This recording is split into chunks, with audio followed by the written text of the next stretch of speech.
I have to warn you, this story doesn't begin with a man who knows what he's doing. It begins with a woman who does. That's what makes it complicated. Picture Harlan crossing in January, Colorado, 1883, where the cold has been sitting since October and shows no sign of moving on. The creek's frozen solid. The cottonwoods stand bare and gray as old bones. Every chimney in town puts up a thin ribbon of smoke, straight up into a windless sky, as if even the weather has decided not to move. In a town like Harlan Crossing, people know each other's business the way they know the weather, not from prying from proximity. 7 years of watching tells you things. And the town had been watching Nora Holt for 7 years. She'd been a widow since 31. 2 children, a girl called Delia and a boy called Sam, and a small house at the eastern edge of town that she kept immaculate and cold because wood cost money. She took in seamstress work. She washed other people's laundry before her own children woke.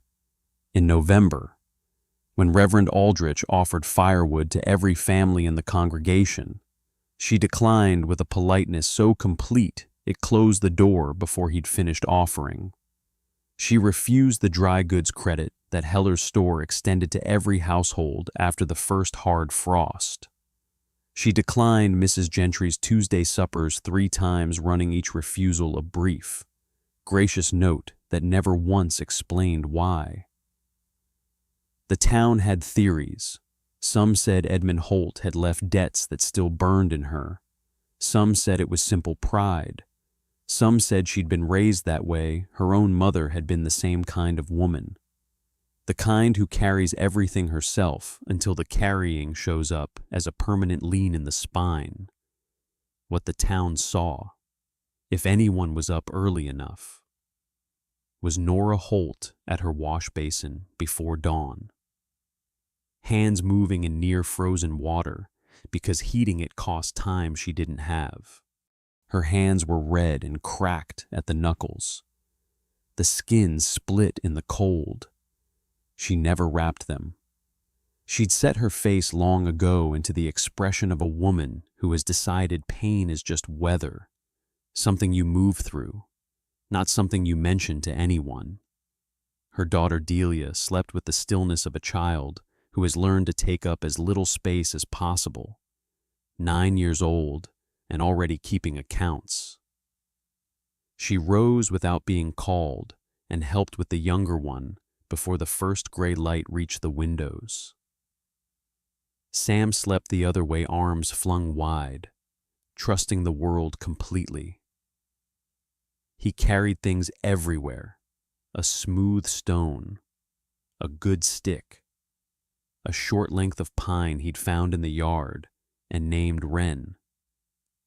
He carried it the way other children carry blankets, with the solemn certainty that the things you love ought to come with you. On the morning of the 19th of January, Nora put on her good coat, charcoal gray wool, the missing button replaced with a brown one that nearly matched, and walked the 6 blocks to Langley's office. She wasn't afraid of Langley. She'd been afraid before. This was just arithmetic. The office smelled of pipe tobacco and damp wool. Langley was behind his desk when she came in, a broad man with careful eyes.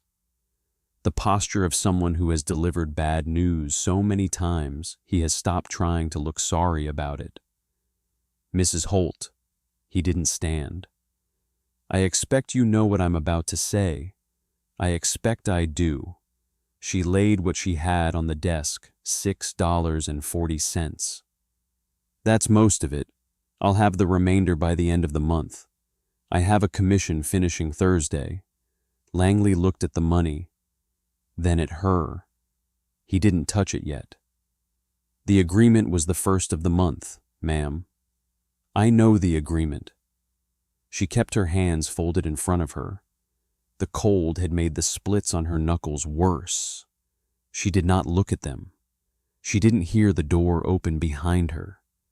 She heard Langley's expression change, a small shift in his face, a flicker of something she couldn't name before she heard the footsteps. The man who stepped up to the desk beside her was not someone she knew well. Cord Waters. She'd seen him in passing, lean, quiet, 7 years in the valley, and still the kind of man people described as that cowboy rather than by name. He didn't look at her. He looked at the desk, at the $6.40, and then he reached into his coat. He counted the coins out slowly. His hands were something cracked worse than hers, blackened at the knuckles, one thumbnail gone dark from an old injury. The hands of a man who has been alone long enough that there's no one else to fix the fence or break the ice or pull the stuck gate. He laid down every coin he had. "That cover it?" he asked Langley. Langley looked at the combined amount. Yes, sir. That covers January." Nora turned to face him. "I beg your pardon." Cord Waters looked at her for the first time. A steady face, not unkind. The kind that has learned to show very little. "Just seemed right, ma'am." "That is not—" She stopped. She was not a woman who stumbled over words. She was stumbling now. "Why would you do that for a stranger?" He was quiet a moment, not reaching for an answer, looking for one. She could see the difference. "I don't rightly know," he said. "Just seemed right." "That's not an answer." "No." He picked up his hat from the corner of Langley's desk. "I reckon it isn't." He walked out. She stood at the desk for a moment. Then she turned to Langley's window and watched Cord Waters cross the street, not looking back, not waiting for anything, just walking. She didn't look at the clear debt amount Langley was entering in his ledger. She looked at the man until he turned the corner and was gone. That night she lay awake asking the question again. She didn't have an answer. Neither, apparently, had he. She opened the door at 6 the next morning, expecting the ordinary gray light, cold air, the frozen yard. There was a bundle of firewood on the step. Small, solid, neatly tied with a length of twine. No note. She looked up and down the road. Nothing. Boot tracks in the snow. Half drifted over already. He'd been here before 5. She spent the morning trying to track him down without appearing to track him down. The livery knew little. Cord Waters kept to himself. They said, worked odd jobs across the valley, camped more than he roomed. He'd been in the Harlan Crossing area 7 years, and most people knew his name better than his face. She could leave the wood where it was, let it sit on the step until he passed and saw she hadn't taken it. She could credit it to the rent presented as cash value, hand it back to Langley as a partial payment. She worked through this carefully, but that assumed she could find him. And finding him meant explaining why she was looking. And that meant having a conversation she didn't know how to begin. She thought about Edmund. Edmund had been kind. She had believed in his kindness for 11 years. She believed in it still. In a way, she simply understood it better now. His kindness had been something he offered instead of saying harder things. Every small courtesy had been a door propped open so he didn't have to close it properly. She had understood this too late to use the knowledge. After he was gone, she had built the rest of her life on a rule so simple it had become invisible, Accept nothing you haven't earned. The rule made life smaller. It made life survivable. This bundle on her step had no name on it, no note, no terms she could find. Sam appeared at her knee in his union suit, Wren already in his fist, hair standing in 3 directions. "What's that, Mama?" She handed him a piece of wood from the bundle. He turned it in his hands with complete seriousness, then carried it inside with the careful bearing of a boy who has received something important. She stood on the step a moment longer. The cold pressed against her face. The road was empty in both directions. She brought the rest of the wood in and stacked it beside the stove. She told herself it was because Sam was cold. This was true. She held that truth up and decided it was sufficient. Delia watched from the kitchen doorway. She said nothing, which was somehow heavier than anything she might have said. It didn't stop. Snow or hard wind or sky the color of old pewter, it didn't matter. The bundle was there. She started rising at 4:30 to see if she could catch him at it. The bundle was already there. She tried 4 o'clock once, shivering in her coat in the dark kitchen with a lamp turned too low to see by. Still there. He'd been coming at 3. Sam adopted a second piece of wood from the 3rd morning's bundle and named it Sparrow. So now Wren had company. He carried both everywhere, one in each hand, with the focused balance of a boy transporting something fragile. Delia began marking the arrival time in the margins of her copybook before 5. Always.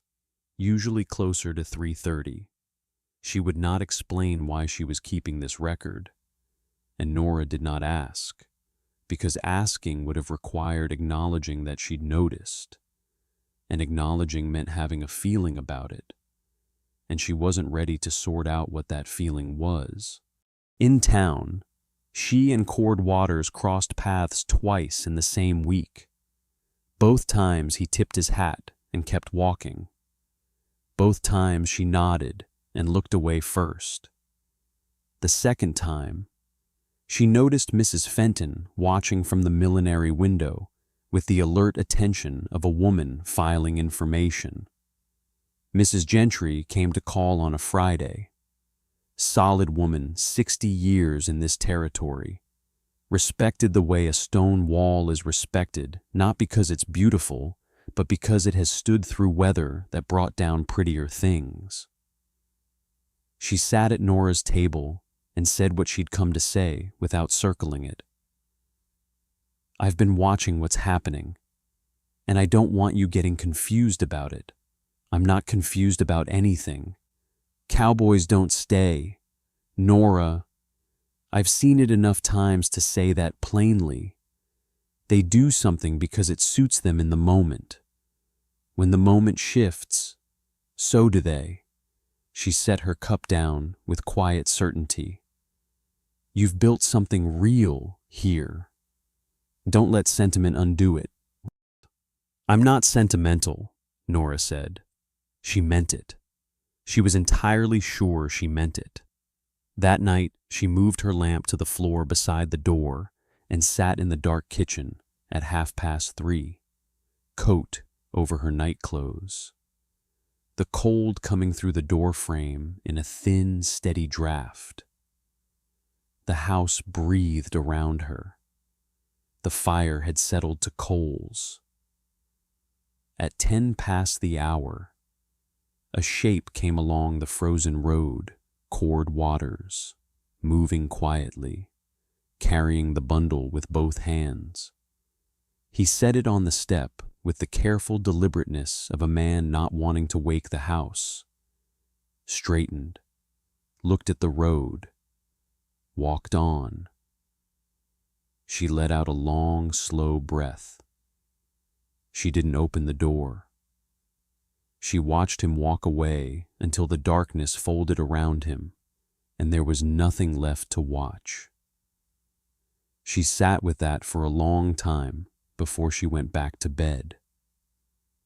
In the morning, she picked up the bundle and brought it inside without looking up and down the road first. It was the first time she hadn't looked. By February, she'd run low on her own split wood. She couldn't buy more. The seamstress commission had covered the rent and the next week's flour and nothing else. She told herself she would manage. She went to the woodpile on a Sunday morning with the axe and went to work. She was cold and tired and pushing too hard. The axe head skipped off a frozen knot, and the handle snapped back into her palm. Not deep, but enough to bleed in the cold. She wrapped her hand in her apron and said something under her breath that Sam would never hear. She was still standing there when Cord Waters came around the corner of the house. She waved him off before he'd taken 3 steps. "I'm fine." He stopped walking, but didn't leave. He looked at her hand, then at her face. Then he reached into his coat pocket, pulled out a clean bandana, and held it out. She didn't take it. He stepped forward anyway, slowly, no urgency about it. The way a man moves toward a spooked horse when he's got nowhere else he needs to be. He took her hand, wrapped it, tied the bandana off with 2 careful fingers, and let her hand go. Efficient, unhurried. Like a man who had doctored his own hands so many times, the motions belonged to his body more than his mind. She looked at his hands, as cracked as hers, worse in places. One thumbnail gone dark. The knuckles on his right hand had a ridge of old scar tissue. 2 people who had spent years working alone. That was all it was. She told herself that was all it was. "You don't have to keep doing this," she said. "I reckon I know that." Then why? A silence, not evasion. He was actually looking. She'd noticed he did, that stopped and looked for the real answer instead of the easy one. "You've got less than you need," he said. That seemed like a simple thing. Nothing is simple. He looked at her, then, not at her hands, at her face. "No," he said. "I reckon it isn't." They stood there a moment in the cold, breath showing white. The morning still and quiet around them. There wasn't a word for what the silence was. She didn't try to find one. She let him split the rest of the pile. She went inside. She left the door open 3 inches. From the window, she watched him work. He moved without ceremony, no performance of effort, no checking to see if she was watching. He split the wood and stacked it against the house with genuine attention, each piece fitted so the stack would hold against wind. He did it the way he did everything. She was beginning to understand, without anyone asking, without waiting to find out if it would be noticed. She turned away from the window, but she had stood there longer than she'd intended. And the door, when she thought of it an hour later, was still open 3 inches. She hadn't closed it. He was passing the house one morning, not delivering the bundle, simply passing, headed somewhere down the road when Delia stepped off the porch into the yard. Nora was at the window. She saw it happen. Delia stood in front of him the way she stood in front of everything she needed to understand directly, arms at her sides, chin level. "Are you going to leave?" Cord stopped walking. He looked at this 9-year-old girl who regarded him like a surveyor assessing terrain. He took his time. "Don't know yet, miss." Delia considered this with the seriousness it deserved. "Mama says men always leave." She's probably right. Delia looked at him one moment longer. Then she went back up the porch steps and inside. Nora stepped back from the window. She had said that once, last spring, in passing, when one of the Aldrich boys left for college back east, and Mrs. Aldrich had wept at the stage. She hadn't meant Delia to store it, but children stored everything. They built their whole understanding of the world from the things you said when you forgot they were listening. She had been saying it for 7 years in small ways, in the sets of her face. In every door she closed politely but firmly, and Delia had been listening to all of it. That afternoon, Nora put on her coat and went outside. Cord was coming from the direction of the barn with an armload of kindling he'd split without being asked. She waited until he'd set it down. "It should stop," she said. "The wood, and all of it. I'm grateful for what you did at Langley's. Truly. But I can manage." He looked at her for a moment. His expression didn't change. "Yes, ma'am." He picked up his hat. "I believe you can." He walked away down the road without looking back. The next morning, the step was bare. Sam came to the door and looked out.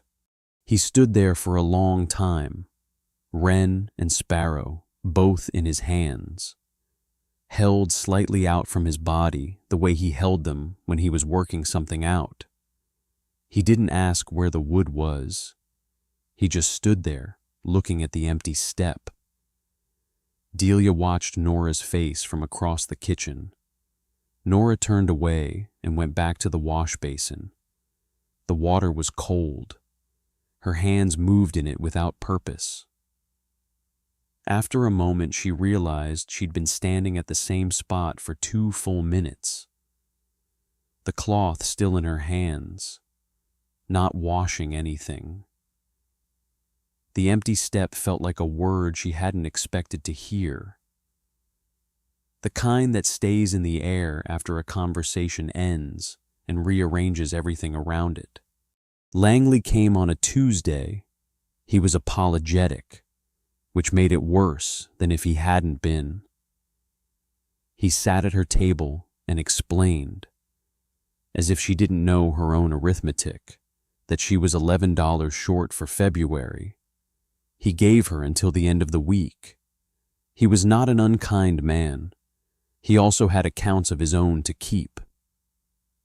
She thanked him. She showed him out. She stood in the kitchen, looking at the wall. Through the window, she could see the road. Cord Waters was on it, his pack horse loaded, saddlebags settled, bedroll tied behind the cantle, the pace of a man who has decided something and doesn't intend to revisit it. He was leaving the valley. Delia was beside her. Nora hadn't heard her come in. "Why don't you ask him?" "Mama, I don't ask." Nora kept her eyes on the road. "I know," Delia said.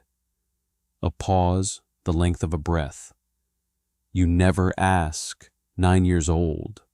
She had been watching for 9 years, and she had drawn her conclusions carefully, the way Nora had taught her to do everything. She wasn't saying it cruelly.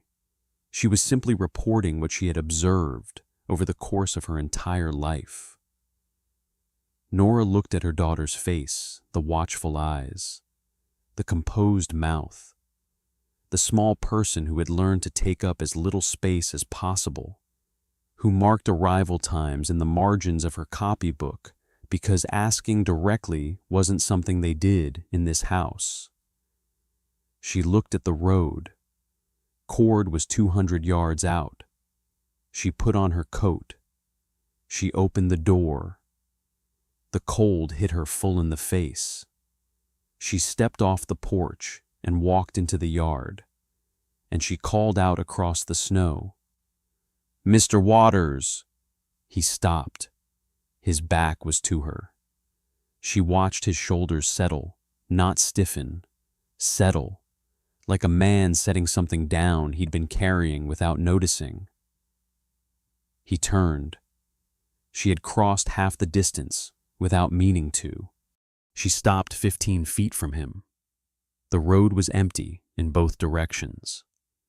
The cold was absolute. "I was wrong," she said. Just that. He looked at her for a long moment. He didn't smile. He didn't look like a man winning anything. He looked like a man who has just been given back something he'd written off. He led his pack horse back to her fence and tied the lead around the post. He came toward the house.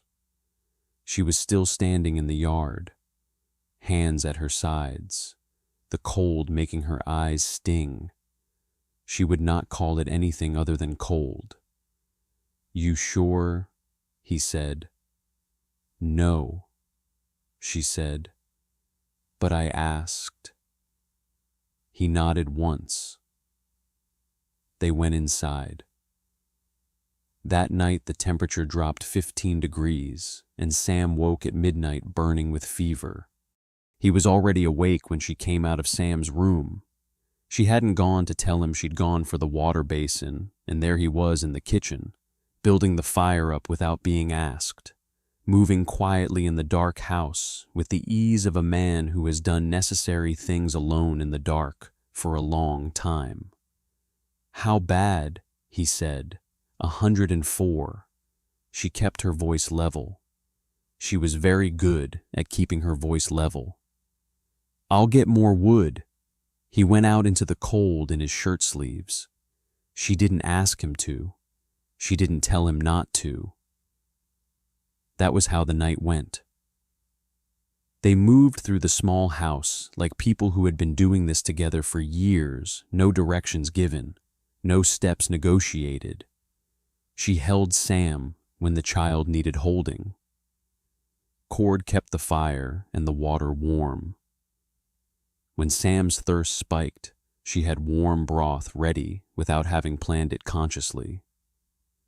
When the compress needed changing, Cord had fresh cold water at her elbow before she'd reached for it. Nobody coordinated anything. It just went.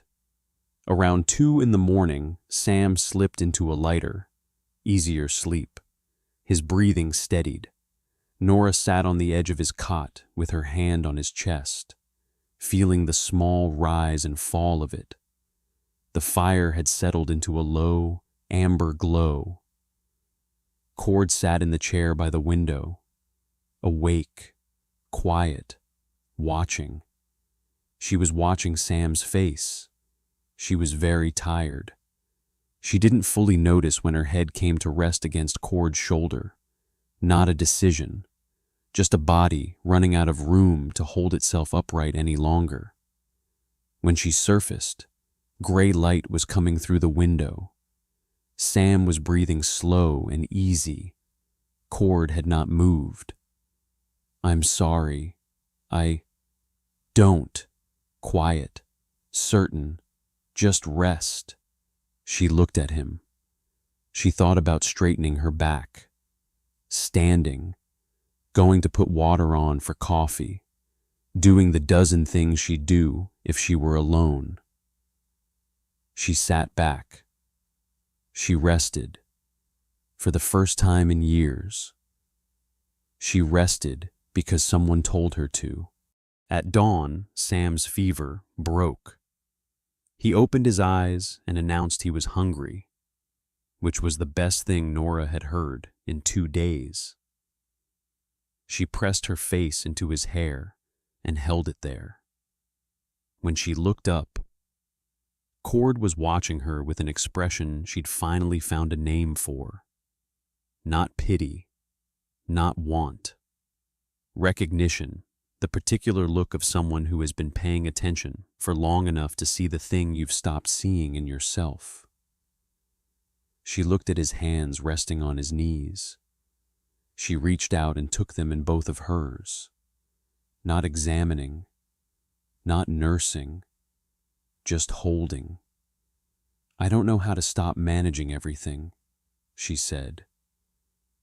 He was quiet a moment. "I know," he said. "I've been watching." Another silence. The fire breathed. Outside, the first birds had started up tentative, feeling out the cold air for spring. "I ain't stayed anywhere long enough to know how," he said. Low, even. Something in the saying of it that cost him. "Reckon I'm still figuring." "So am I," she said. She didn't let go of his hands. March came in mild. The snow retreated in slow, ragged patches, first in the south-facing yard, then along the creek bank where the ice groaned and gave way and the water ran free again, low and clear, carrying the last of the winter somewhere downstream. The first wildflowers came up along the fence line, small yellow ones that Delia pressed between pages of her copybook alongside the arrival times she no longer had reason to keep. Cord's bedroll was still in the barn, technically, but his coat hung on the hook beside Nora's by the door. His coffee cup, a plain tin one, lived on the shelf next to her good earthenware, moved there one morning by Sam with the gravity of an official ceremony. Cord had accepted the promotion with all the seriousness it deserved. Wren and Sparrow lived on the windowsill now, retired. On a Thursday evening in the second week of March, the air warm enough that the window didn't need to stay latched, Nora sat in the chair by the hearth and read aloud to the children. Sam fell asleep against Cord's arm approximately 4 minutes in, the way Sam fell asleep everywhere instantly, completely, trusting the world to stay put. Delia lasted until the end of the chapter, which was unusual for her. She looked at her mother, then at Cord, with those appraising eyes. Then she went to bed without being told. The fire had gone down to embers. The room was easy and warm. Cord said something quiet, a dry observation about Sam, about how a boy who could sleep through being carried to his cot twice in 1 week had clearly decided logistics were other people's concern. It was a small thing. It was a true thing. Nora laughed. Not the careful, measured sound she'd been making for years. Head back, real, unguarded, a laugh that had somewhere to go because there was no longer anything holding it in. She felt her shoulders come down. She hadn't noticed they were up. Years. Maybe. The particular brace of a woman who has been carrying something alone for so long, she has forgotten there is any other way to stand. It had been there so long, it had stopped feeling like tension and started feeling like posture. And then, on a quiet Thursday evening in early spring, between one breath and the next, it wasn't there anymore. She reached over and took Cord's hand. Easy, unhurried, the way you reach for something that belongs in your hand. He turned his toward hers so their fingers could settle together properly. He didn't make anything of it. He looked like a man who had, finally, for the first time in 40 years of living, learned what staying felt like and found, to his quiet surprise, that he was good at it. The window Nora always kept latched stood open an inch. Warm air moved through it, carrying the smell of wet earth and the creek running, and something green just starting. The wildflowers were dark shapes along the fence in the new light, and from somewhere down the road a horse shook its head and stamped once and went quiet again. From inside the house, the sound of a fire settling.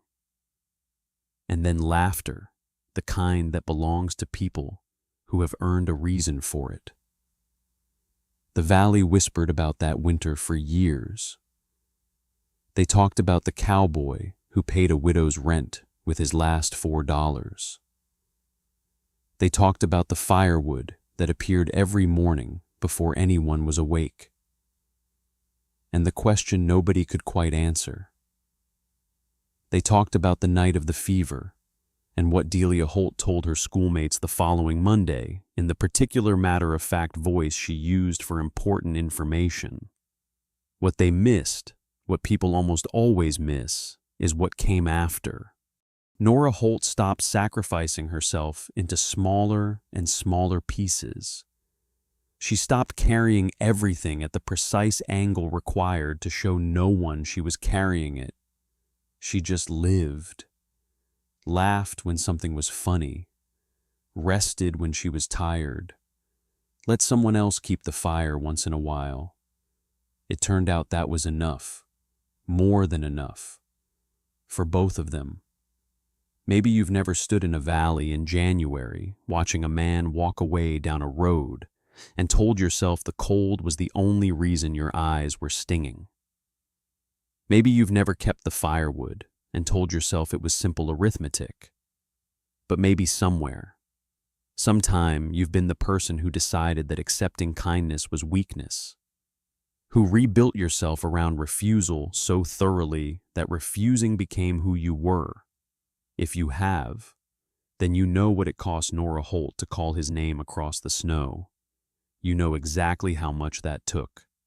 This is a fiction story we created for entertainment. We hope it brings something small but good into your day.